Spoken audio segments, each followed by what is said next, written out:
la economía, indicadores, criptos y tus finanzas. Ya está con nosotros Aaron Olmos, economista. Él es profesor, es investigador, director de Olmos Group. Profesor, bienvenido, ¿cómo está? Yo, profe. Buenos días, ¿cómo estás? ¿Cómo estás, Vanessa? ¿Cómo estás, Guillermo? Todo bien, gracias a Dios. Muy bien, profesor. Hace poco se conoció que Wallbit Pay va a dejar de funcionar en Venezuela. Esta es una fintech. Pero, ¿cómo funciona Wallbit Pay, profesor? ¿Y qué servicio ofrece? Además, ¿qué es una fintech? Bueno, fíjate, el caso de Wallbit se suma a una larga lista de empresas que con el paso de los años, de 2015 a la fecha, han dejado de prestar servicios a los venezolanos. No a los venezolanos que están fuera del país, sino a los venezolanos que residimos en el territorio. Y esto principalmente por el tema de las sanciones, ¿no? Estas de los pactos. Wallbit es una empresa fintech que se caracteriza por trabajar con divisas digitales y con criptoactivos. Y bueno, pues permitía a las personas, un poco su oferta era la apertura, entre comillas y subrayado, de un equivalente a una cuenta en divisas para los venezolanos, ¿no? Ellos recientemente, en un comunicado que colocaron en su Twitter, el 24 de febrero, y anuncian que, bueno, que motivado al hecho de que el banco con el que trabaja en el territorio federal estadounidense está observando las sanciones de los FARC, que están haciendo un sobrecumplimiento incluso de algunas de las sanciones que están allí, bueno, pues le pidieron que cesaran operaciones con las personas que estén ubicados específicamente en el país, ¿no? Entonces, bueno, ellos dicen que van a tener un lapso de tiempo, y importante recordar que, bueno, esto está pasando ahorita con Wallbit Pay, pasó en su momento con OpenSea, pasó en su momento con Packpool, pasó en su momento con Bookhold, pasó en su momento con Bittrex, con Coinbase, que son plataformas, algunas cripto y otras fintech, que otras son una mezcla, que no están prestando su servicio a venezolanos.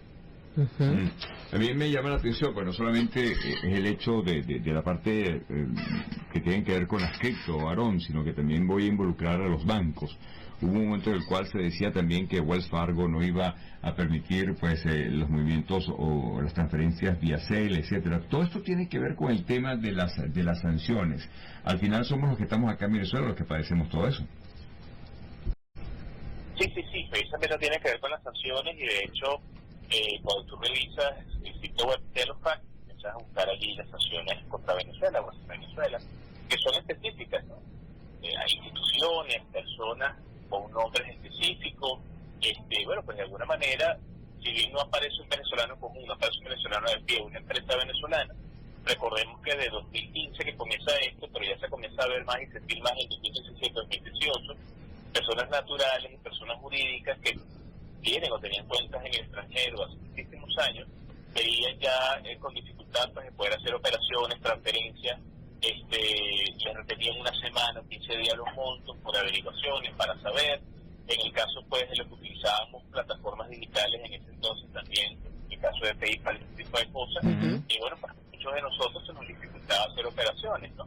Es allí donde otras plataformas, netamente cripto, vienen al rescate porque no necesariamente observan el tema de estos bancos, ¿no? Porque las operaciones se hacen directamente de cripto a cripto, ¿no? Recordando el hecho de que estas plataformas en Venezuela, durante todo este periodo que tuvimos de inflación y luego hiperinflación, y ahora antiinflación otra vez, han sido muy útiles para que personas naturales, empresas, puedan hacer operaciones, ¿no? Recordando el hecho de que Venezuela es un país de alto tráfico de medios alternativos de pago de este estilo. Profesor, en el caso de esta plataforma en particular, obviamente quienes tengan fondos allí los van a poder recuperar, ¿no? Por otra parte, ¿por qué para un extranjero es tan difícil? No puede abrir una cuenta a distancia en los Estados Unidos. ¿Qué recomienda usted? Porque bueno, son pocos, la verdad, pero hay pocos bancos en Venezuela que permiten abrir cuentas offshore. ¿Cuál es su recomendación? Mira, en algún momento recuerdo que me preguntaban eso, ¿no? Y fíjate tú que primero hay que distinguir de las ofertas engañosas de algunas personas que te hacen ver, inclusive, uno lo ve mucho por redes sociales, ¿no? Que te ofrecen abrir una cuenta en el extranjero a partir de la creación de una ex en Estados Unidos para que puedas tener acceso al CELI, ¿no? Hay que cuidarse mucho de eso, ¿no?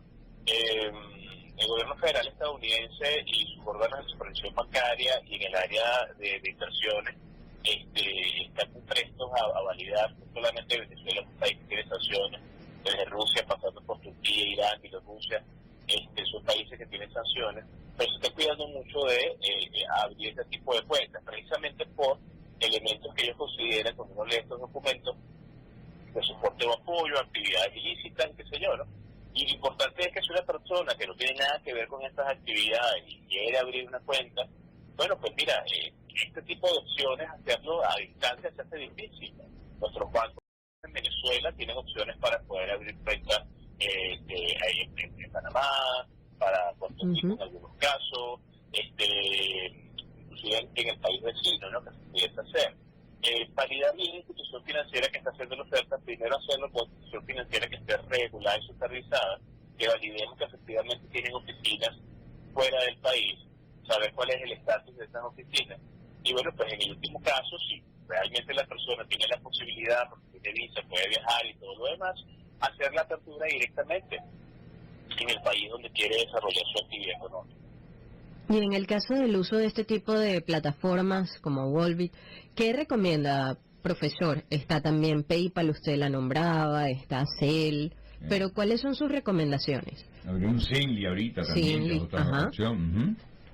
Sí, bueno, mira, de hecho, hay algunas que están funcionando bastante bien, ¿no? Guillermo me mencionaba Zenly, PayPal, independientemente de los costos adicionales que tiene, no ha dejado de funcionar para los venezolanos en buenos términos. Plataformas como Binance, por ejemplo, con todas las opciones de cripto que tienes allí, trabajar directamente con las criptomonedas, con las billeteras de los desarrolladores originales ha sido también una salida importante.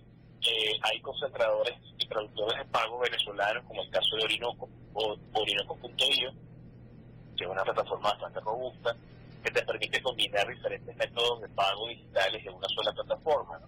Entonces, bueno, hay que hacer la tarea, porque si bien en Venezuela hay una legislación partiendo del propio Banco Central con los proveedores de pagos no bancarios, pasando por su NECRI para el conocimiento y otorgamiento de licencias exchange, e incluso la Sudebanco la exigencia de la creación de instituciones de tecnología financiera bancaria, hay empresas que en Venezuela lo están haciendo bien, porque, otra vez hay que decirlo, estos medios de pago alternativos han solucionado cualquier cantidad de inconvenientes para las personas que lo único que quieren hacer es desarrollar su actividad económica. Claro. Sí hay opciones, y bueno, pues algunas de estas ya las mencionamos. Y de hecho hay bancos que ya están ofreciendo la apertura de cuentas en dólares acá en Venezuela, pero ¿cómo eso también afecta o son afectadas esas cuentas o las transacciones por esas cuentas con el IGTF, por ejemplo?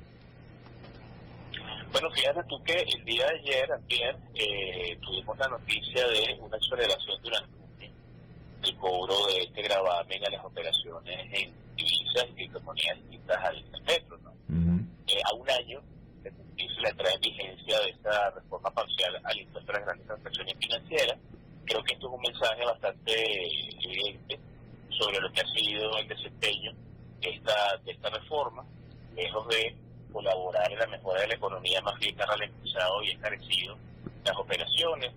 Recuerdo el año pasado se hablaba entre un 15 y un 20% de incremento de precios en la consumidor final por efecto de IGTF.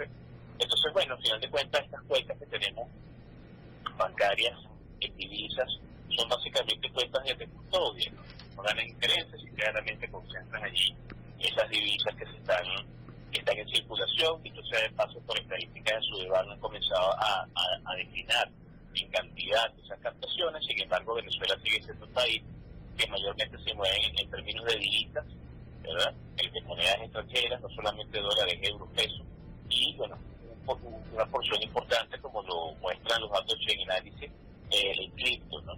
Entonces, bueno, estas cuentas hay que prestarles atención, todo depende de la necesidad y el uso que se le vaya a dar a las divisas, y en el caso fiscal, bueno, fíjate tú cómo de alguna manera se está regulando ahora a finales del mes de febrero, luego un año de la entrada en vigencia de la reforma. Bueno. Gracias, profesor, como siempre, por estar con nosotros. Feliz día. @AaronOlmos1. @AaronOlmos1 para que lo sigan entonces. Nos vamos 8:58 minutos. Gracias por haber estado juntos.